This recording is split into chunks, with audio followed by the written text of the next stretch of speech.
sitting here at the Delaware Valley Bluegrass Festival with the great Doyle Lawson. Doyle, it's a privilege to meet with you.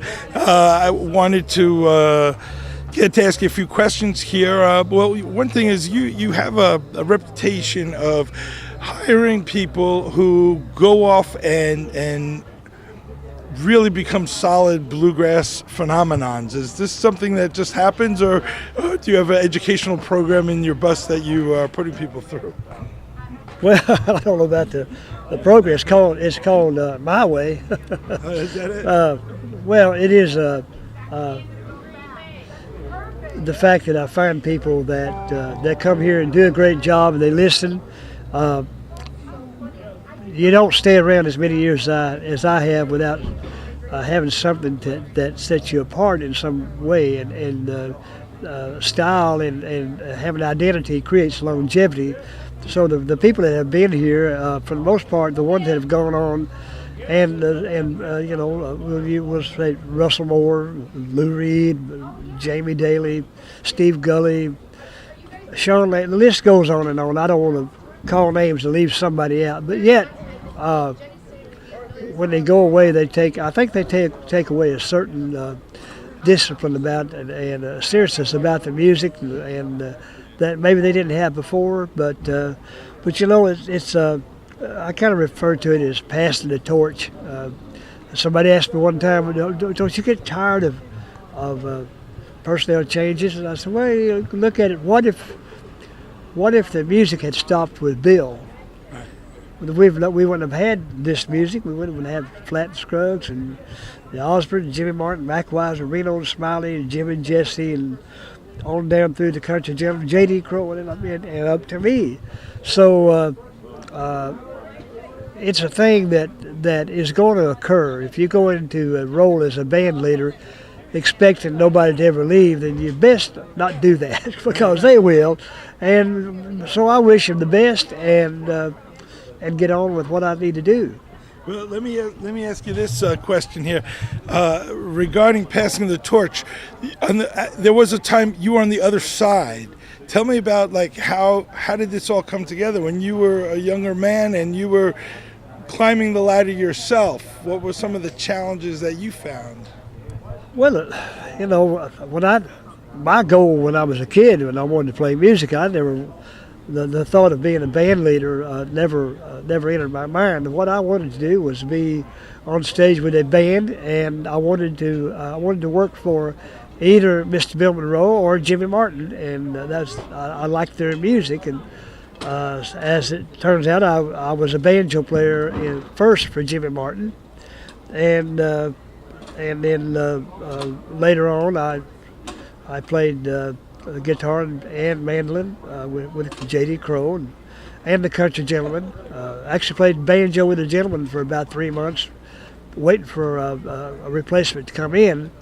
But I think as you mature as a musician and you mature as a person, then you start thinking about things in a whole different way that you never dreamed that you ever would, And I look back after I'd been into it for about 16 years or so, and I'd always, I broke in with Jimmy, and when I worked with JD, we kind of were experimenting, exploring, but most of the time I'd played in where the sound had already been established.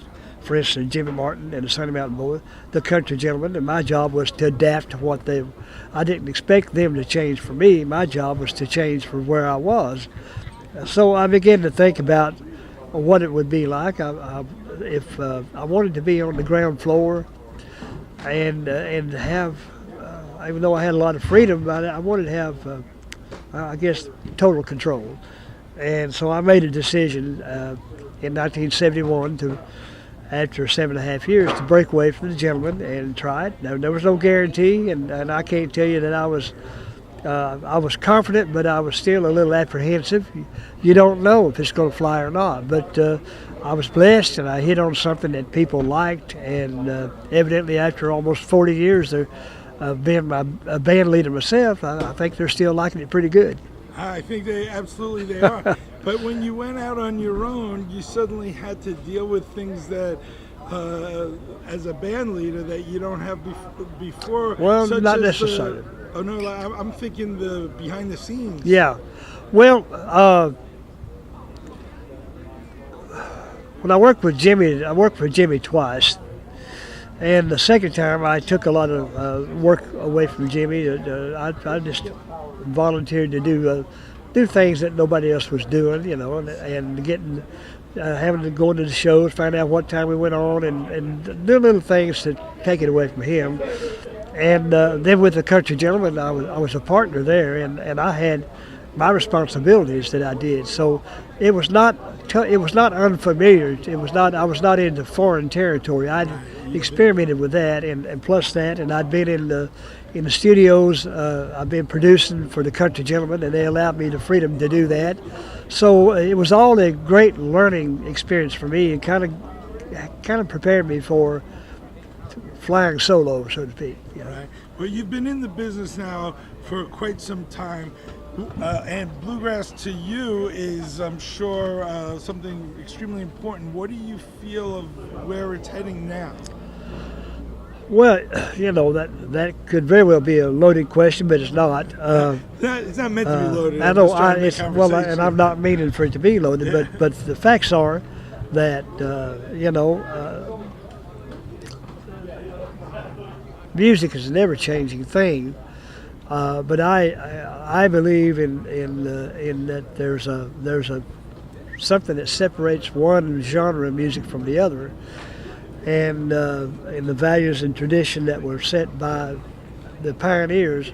I think it's good to be innovative, and I've stepped a little wide of the mark in my career, and still do, but I've been very careful not to go past where my peers and the pioneers, the forefathers, had not already done. So I'm not stepping away from what they did, but I think probably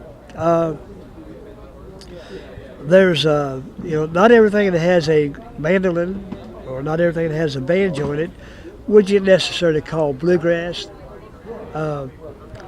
It's more of an Americana acoustic, you know.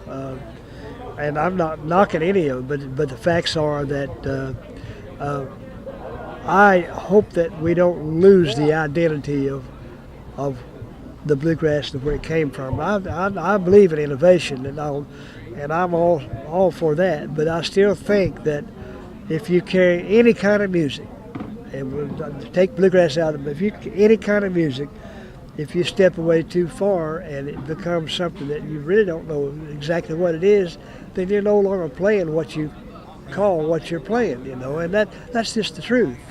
But things change. There are quite a few young bands, though, out there now who are very dedicated to the traditional. I agree with that, and I applaud them for it. And I'm not knocking anybody. I don't, but Of course, yeah. But I think that it's very clear to me what this music is, and the blueprint was set in 1946 or 45 with the addition of Earl Scruggs. That solidified the blueprint for what we call bluegrass these days, you know, and they were innovative, yeah. And so I applaud that, but still. You have to be kind of careful, and I'm being factual. I don't think everything is bluegrass.